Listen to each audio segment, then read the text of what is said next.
Hello hi student, आपका AMR live classes IT YouTube channel पे आप सभी फ्रेंड्स का स्वागत है। तो आज अपना लेक्चर नंबर 15 है।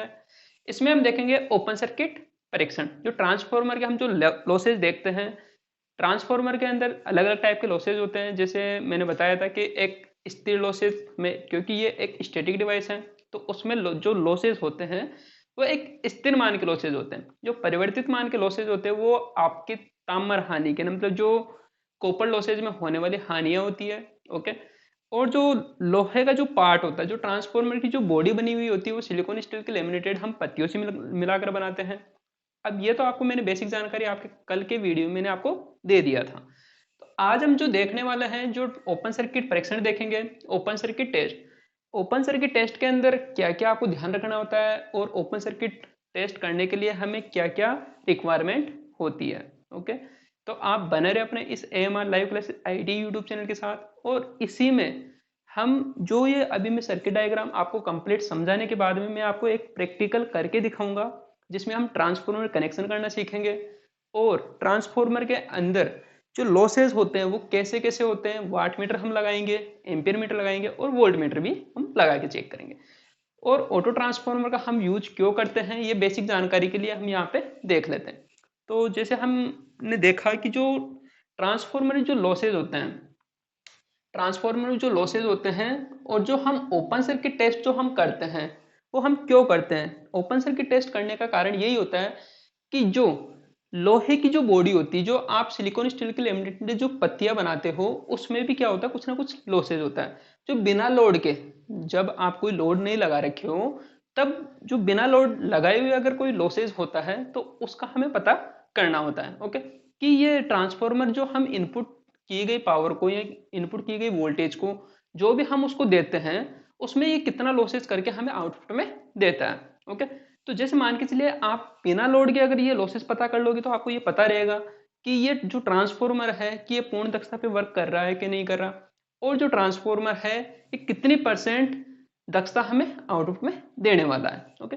जैसे आपने देखा होगा और सुना भी है और आपने पढ़ा भी है कि हम जो ट्रांसफॉर्मर की जो दक्षता लेते हैं वो 98% तक हम लेते हैं। अब जो होने वाला जो 2% है वो क्या होता है, आपका लॉसेज होता है। जो लॉसेज होता है, उसी लॉसेज की वजह से हम क्या करते हैं, इन लॉसेज को देखते हुए हम ओपन सर्किट परीक्षण करते हैं। अब जो ओपन सर्किट परीक्षण को हम समझने के लिए जो हमें चाहिए, पहले हम वो देख लेते हैं।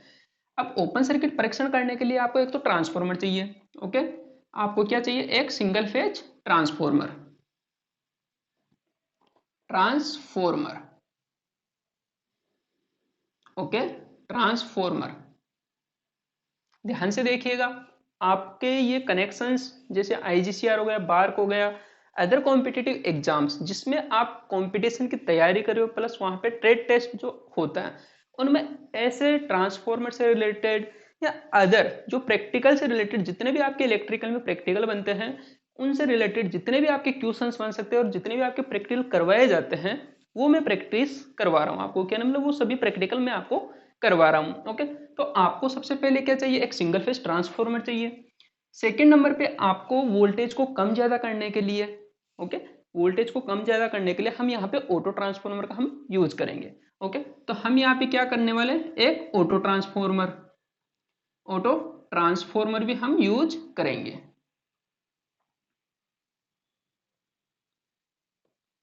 ट्रांसफॉर्मर। ओके। थर्ड नंबर पे हमें क्या चाहिए, ऑटो ट्रांसफॉर्मर को हमें सप्लाई देनी होती है, तो सप्लाई देने के लिए हमें क्या चाहिए, 240 वोल्ट। अगर अपने घरों में अगर हम सिंगल फेज ट्रांसफॉर्मर की बात कर रहे हैं, तो अपने घरों में आने वाली वोल्टेज का मान कितना होता है, 240 वोल्ट होता है। तो हम जो 240 वोल्ट का क्या लेंगे, यहाँ पे पावर सप्लाई बोर्ड लेंगे, पावर सप्लाई बोर्ड लेंगे। इसको हम देखिए सप्लाई बोर्ड लिख सकते हैं, सप्लाई बोर्ड। ओके। अब हमें इसके बाद में क्या चाहिए, क्योंकि हमें जब लॉसेस पता करना है, तो लॉसेस पता करने के लिए हमें एक वाट मीटर भी चाहिए। ओके। तो हम यहाँ पे एक वाट मीटर ले लेंगे। जो हमारे पास वाट मीटर जो हम अवेलेबल है, अभी मेरे पास जो अवेलेबल है, जो अभी मैं आपको कनेक्शन करके दिखाने वाला हूँ, वो 3 kV, ओके सॉरी, 3 किलोवाट का है। 3 किलोवाट का वाट मीटर है।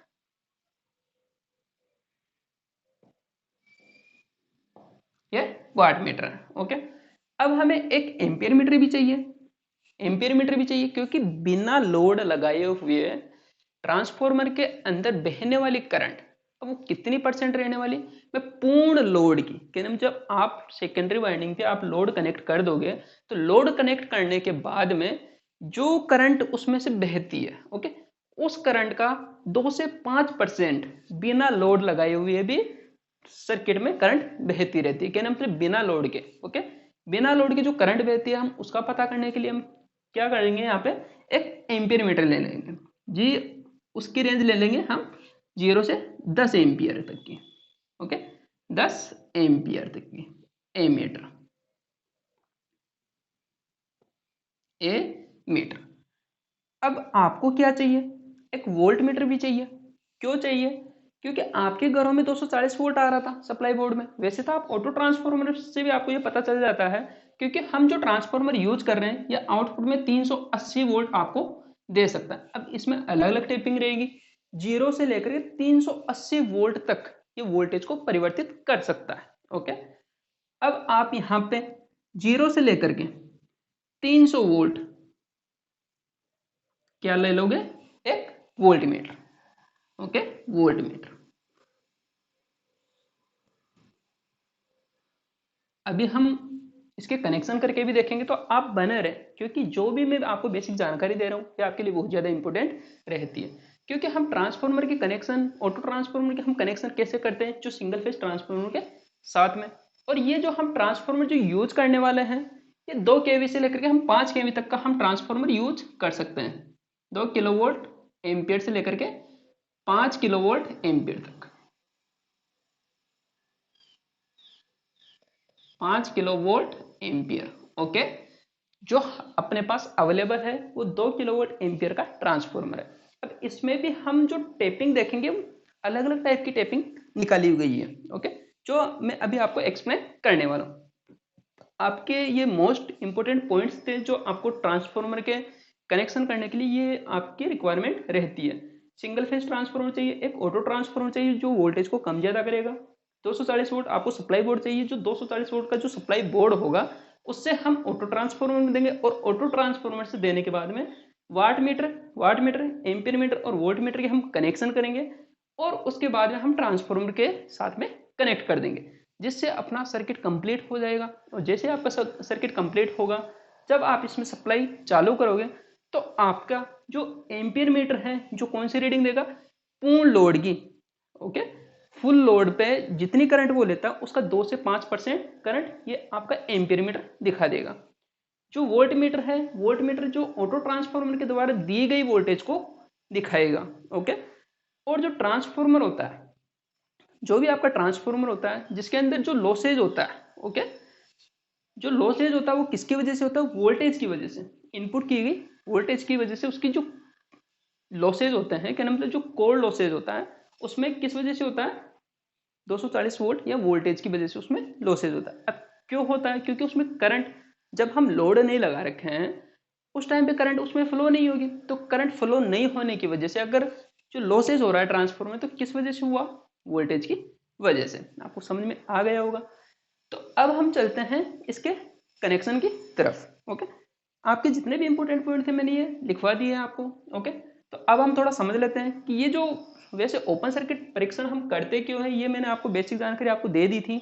ओपन सर्किट परीक्षण करने का कारण यही होता है, जो ट्रांसफार्मर की जो कोर होती है उसमें जो लॉसेज होता है हम उसका पता करते हैं, जो बिना लोड लगाए हुए जो लॉसेज होता है। ओके, तो मैं इसको रब करता हूँ और उसके बाद हम डायरेक्ट सर्किट डायग्राम पे चलते हैं। तो देखते हैं, मैं उम्मीद करता हूँ आपको ये पसंद आएगा, आप वीडियो को लाइक करोगे और अपने दोस्तों के साथ शेयर जरूर करोगे। ओके, तो हमने इसको रब कर लिया है और आपने नोट भी कर लिया होगा, क्योंकि आप अपने एक नोटबुक जरूर बना के रखें। ओके, जो ओपन सर्किट परीक्षण के अंदर जो हम करते हैं इसका आपको पहले से पता है, थोड़ी बेसिक जानकारी आप ले लीजिएगा, बुक से भी आप पढ़ सकते हो। ओके, तो इसमें 2 टाइप के लॉसेज होते हैं, एक आयरन लॉसेज होता है और एक कॉपर लॉसेज होता है। जो आयरन लॉसेज होता है वो भी 2 टाइप का होता है, एक हिस्टैरिसीस लॉसेज में आता है और एक एडी करंट लॉसेज में आता है। तो इन लॉसेज का हम पता करने के लिए किसका यूज करते हैं, ओपन सर्किट परीक्षण या ओपन सर्किट टेस्ट हम करते हैं। तो ओपन सर्किट टेस्ट जब आप कर रहे हो तो आपको क्या क्या चाहिए ये मैंने अभी आपको लिस्ट बनवा दी है। ओके, और आपको अगर टर्मिनल आइडेंटिफाई करना हो तो आप वहां पे मल्टीमीटर का भी यूज कर सकते हो और एक सीरीज टेस्ट लैंप का भी आप यूज कर सकते हो। तो आइए देखते हैं हम एक ट्रांसफॉर्मर, जो सेल टाइप ट्रांसफॉर्मर हम बना लेंगे। इधर आपको दिख रहा होगा, थोड़ा बड़ा ले लेते हैं। ओके, आप जब एग्जाम में ये ऐसे बना के आओ तो वो भी अच्छा से अच्छा बनाने की कोशिश करना, क्योंकि मेरे समझाने में अगर कोई कमी हो तो आप मुझे कमेंट करके जरूर पूछ सकते हो या जरूर मेरे को ये बता सकते हो कि सर हमें ऐसे एक्सप्लेन और करो। तो उस हिसाब से हम और वीडियो के अंदर और इम्प्रूवमेंट करेंगे, लेकिन आपका सपोर्ट मिलेगा तब ये सब कुछ हो पाएगा। तो ये जो हमने वाइंडिंग की है ये आपकी प्राइमरी वाइंडिंग होगी, क्योंकि जिस तरफ हम इनपुट देते हैं वो आपकी प्राइमरी वाइंडिंग होती है, और जिस तरफ से हम इसका आउटपुट लेने वाले होते हैं उसको हम क्या लेते हैं, सेकेंडरी वाइंडिंग में हम इसको लेते हैं। ओके, तो ये क्या है, आपका सेकेंडरी वाइंडिंग है, और ये वाला कौन सा है, आपका प्राइमरी वाइंडिंग है। तो हम जो सेकेंडरी वाइंडिंग रहेगी वो क्या रहेगी, आपके एक स्टेप अप वोल्टेज के जैसे वर्क करेगी। तो यहाँ पे आपको जो आउटपुट में जो वोल्टेज मिलेगा उसको हम क्या रखेंगे, ओपन रखेंगे। इस सर्किट को जब तक हम ओपन रखेंगे तब तक अपना ओपन सर्किट परीक्षण कहलाएगा। ओके, अब जैसे मान के चलिए अगर यहाँ पे आप टेपिंग भी दे रखे होंगे, जैसे यहाँ पे मैं कर देता हूँ, ये तो आपका इनपुट हो गया मेन। ओके, यहां से आपको अगर टेपिंग निकाल रखे हो, ओके, जैसे दो वाइंडिंग में से आपने टेपिंग निकाल दी, तो इसको थोड़ा बेसिक समझ लीजिए, क्योंकि आप जब ट्रांसफॉर्मर वहां पे देखोगे तो आपको ऐसे टेपिंग वाला दे देगा, आप सोचने लायक ऐसे विचार करोगे कि यार ये क्या है। ओके, हमने तो ट्रांसफॉर्मर दो ही पॉइंट देखते हो, क्योंकि आप ये समझते हो कि जो सिंगल फेज ट्रांसफॉर्मर होगा उसमें एक तो दो इनपुट के होंगे और दो आउटपुट में होंगे, ये हो भी सकता है, और अगर उसमें टेपिंग दे रखी होगी तो आप वहां पे कंफ्यूजन हो सकते हो। तो इसलिए मैंने क्या किया, यहाँ पे आपको ये टेपिंग वाला ट्रांसफॉर्मर बना दिया। अब आप जो ओपन सर्किट परीक्षण जब करते हो तो उस टाइम पे आपको सबसे पहले ये ध्यान रखना होता है कि ओपन सर्किट परीक्षण के अंदर जो प्राइमरी जो वाइंडिंग होती है, प्राइमरी वाइंडिंग, और ये कौन सी आपकी सेकेंडरी वाइंडिंग। कहने का मतलब ये अगर स्टेप डाउन, कहने का मतलब इसमें टर्न्स की संख्या कम रखते हैं, और स्टेप अप का मतलब टर्न्स की संख्या हम ज्यादा रखते हैं। जिस तरफ हमें आउटपुट में वोल्टेज का मान ज्यादा मिलता है हम हमेशा उसको ओपन रखते हैं। ओके, और जिस तरफ हमें इनपुट देना होता है, ओपन सर्किट परीक्षण की हम बात कर रहे हैं, जब हमें इनपुट देना होता है उसकी सबसे कम टर्नों वाले क्वाइल, कहने का मतलब इस पे हम क्या दे सकते हैं, इसको इनपुट दे सकते हैं। ओके, यहाँ पे कहने का मतलब जो इधर वोल्टेज जो हम देने वाले हैं वो इसके मान के अकॉर्डिंग हम इसको दे देंगे, और यहाँ पे हम इसको ओपन रख लेंगे, और ओपन रखेंगे तो अपना जो लॉसेज होने वाला होता है वो ट्रांसफॉर्मर का लॉसेज आपको कंफर्म ऐसे पता चल जाएगा। तो हम पहले ये जो हमने टेपिंग निकाली है हम इसकी भी बात कर लेते हैं। जैसे मान के चलिए ये आपका एक कॉमन टर्मिनल होगा, एक को हम कॉमन लेके चलेंगे। ओके, जैसे आपने कॉमन लिया और आपको सीरीज टेस्ट लैंप बनाना आता होगा, ओके, तो जैसे आप सीरीज टेस्ट लैंप से अगर चेक करोगे तो सबसे कम टर्न अगर इसमें से इसमें, कहने का मतलब यहाँ पे टर्नों की संख्या क्या रहेगी, कम रहेगी, तो लैंप आपका ज्यादा ग्लो करता है। ओके, यहाँ पे लगाया आपने, और फिर दूसरा जो लैंप का दूसरा वायर रहता है आपको यहाँ पे लगा के देखोगे तो यहाँ पे क्या होगा, टर्न्स की संख्या बढ़ जाएगी, और जैसे टर्न्स की संख्या बढ़ेगी तो यहाँ पे प्रतिरोध का मान भी बढ़ जाएगा, और जैसे प्रतिरोध का मान बढ़ेगा तो लैंप जो ग्लो कर रहा था पहले की अपेक्षा थोड़ा कम करेगा। ओके, और यहाँ पे फिर से आप इसको यहाँ पे लगा के चेक करोगे, एक को तो कॉमन रखना ही है, और एक को यहाँ पे आप लगा करके चेक करोगे तो आपको पता चलेगा कि यहाँ पे सबसे ज्यादा कम चमकेगा लैंप। ओके, सबसे ज्यादा कम चमकेगा लैंप, और यहाँ पे क्या होने वाला है, जो वोल्टेज है, ओके, यहाँ पे हमें सबसे ज्यादा वोल्टेज इनपुट करने के लिए मिलेगा। ओके, तो जैसे हम मान के चलते हैं कि यहाँ पे अगर आपको 240 वोल्ट इनपुट करनी है, यहाँ पे 240 वोल्ट की टेपिंग निकाली हुई है, कॉमन टू 240 वोल्ट। ओके, और इसी कॉमन के साथ में अगर हम फेज न्यूट्रल, यहाँ पे जो अपना जो सिंगल फेज सप्लाई है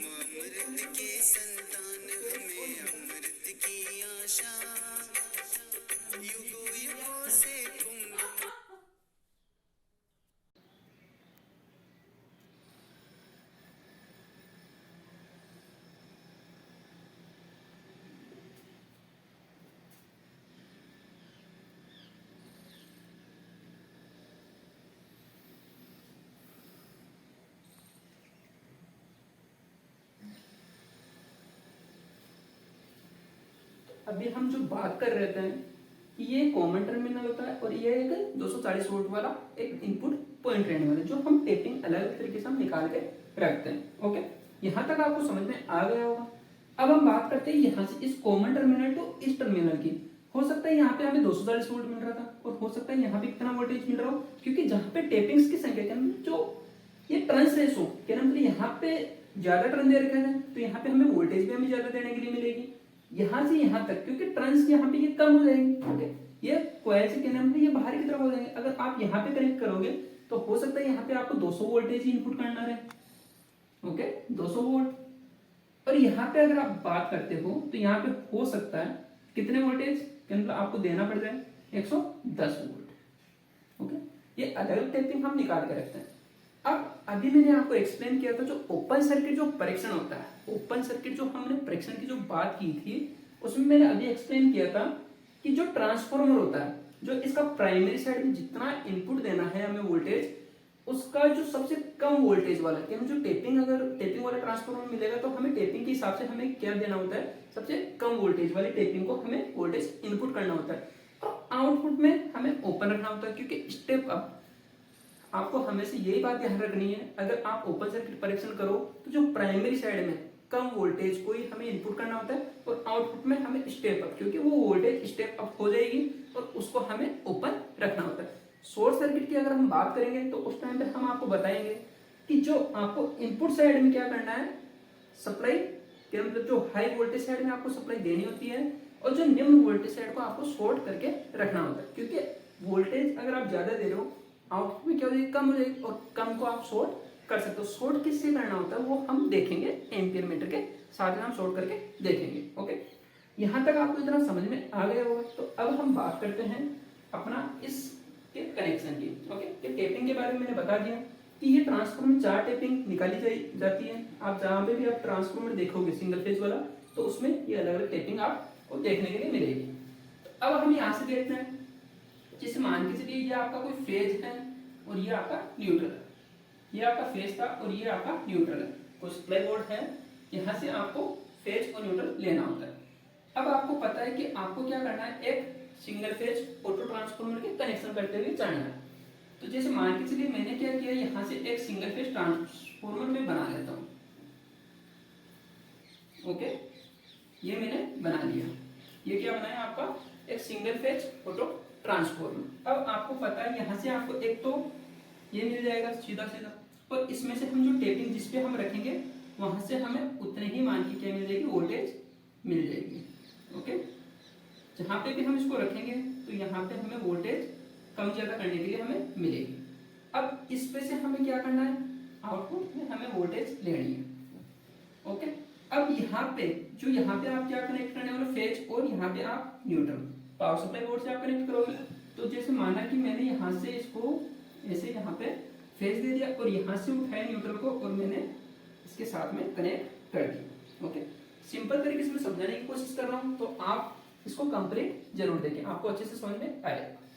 अब हमें क्या करना है, जो इसका जो आउटपुट में एक पॉइंट हमें यहाँ से न्यूट्रल का मिल गया डायरेक्ट, और हमने जो टेपिंग को जो हमें कम ज्यादा वोल्टेज करना है, एक को हमें वेरिएबल या मूवेबल हमें रखना होता है। ओके, तो हम जो जैसे जैसे हम इसको घुमाएंगे तो जैसे जैसे हम टेपिंग की संख्या अगर बढ़ाते जाएंगे तो हमें वोल्टेज का मान बढ़ता जाएगा और जैसे जैसे हम इसको कम करते जाएंगे तो हमें आउटपुट में वोल्टेज का मान भी हमें कम मिलता जाएगा। ओके, अब हमें यहाँ पे क्या करना है, सबसे पहले आपको एक वोल्टमीटर कनेक्ट कर देना है।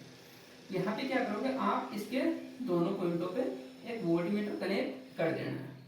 ओके, वोल्टमीटर कनेक्ट करोगे और वोल्टमीटर कितने रेंज का हो सकता है, ये 300 वोल्टेज तक का हो सकता है, 300 वोल्टेज तक का आप ले सकते हो। ओके, अब आगे देखिए आपको क्या करना है, एक वाट मीटर के कनेक्शन कर देना है या एम्पियर मीटर के भी आप कनेक्शन कर सकते हो। तो मैं कोशिश करूंगा यहाँ पे एक एम्पियर मीटर लगा देता हूँ।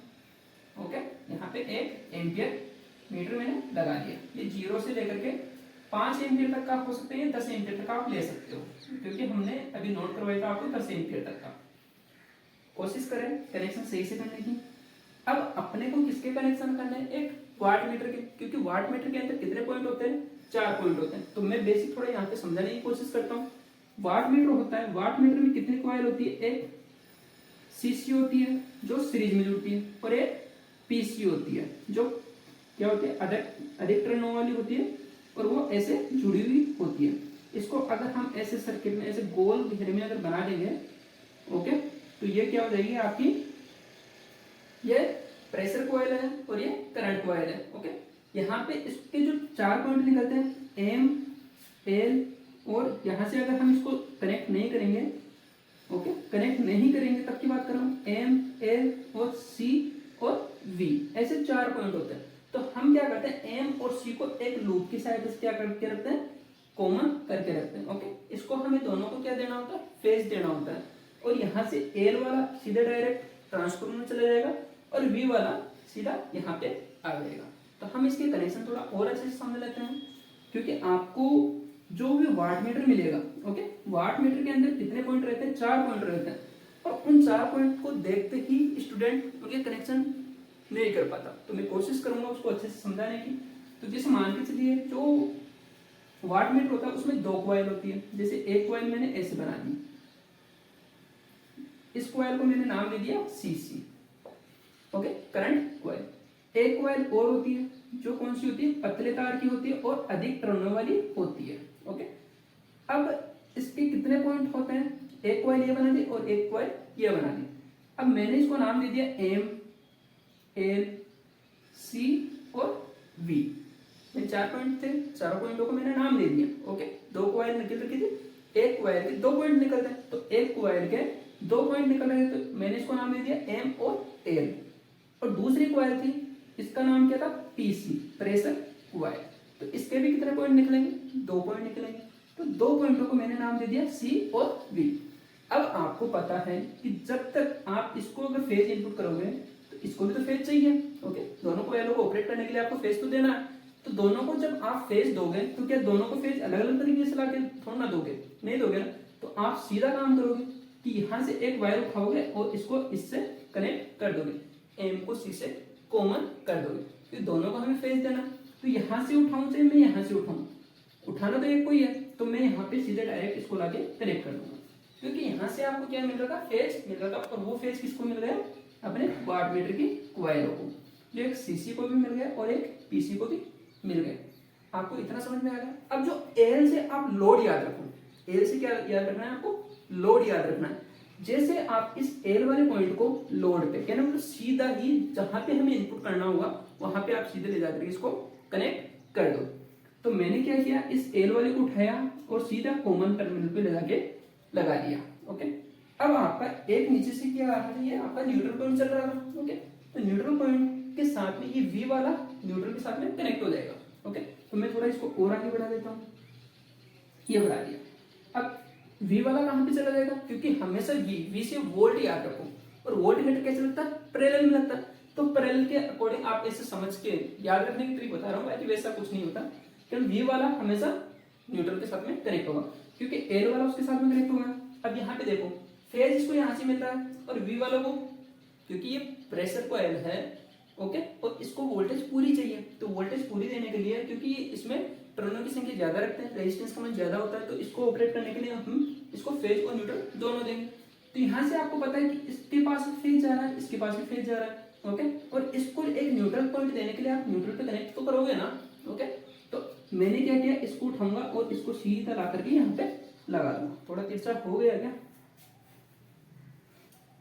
ओके, यहाँ से उठाना है और सीधा ला करके यहाँ पे इसको कनेक्ट कर देना वायर के लूप की सहायता से।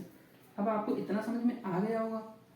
ओके, जितना मैं समझने की कोशिश कर रहा हूँ आपको समझ में आ रहा होगा। ओके, अब आपको मैंने अभी बताया था कि जो इसके स्टेप जो प्राइमरी वाइंडिंग होगी, हो सकता है यहाँ पे टेपिंग अलग अलग निकली हुई हो। ओके, सबसे कम वोल्टेज वाली को हमें इनपुट देना होगा। ओके, हम ऑटो ट्रांसफार्मर से सेट करके रखेंगे, क्योंकि ऑटो ट्रांसफार्मर 0 से लेकर के 380 वोल्टेज तक ये क्या करता है, वोल्टेज को परिवर्तित करता रहता है। जो हमने ऑटो ट्रांसफार्मर की बात की थी, ये कितनी वोल्टेज तक को हमें आउटपुट में दे सकते हैं, 0 से 380 वोल्ट। ओके, इतना ये परिवर्तन कर सकता है।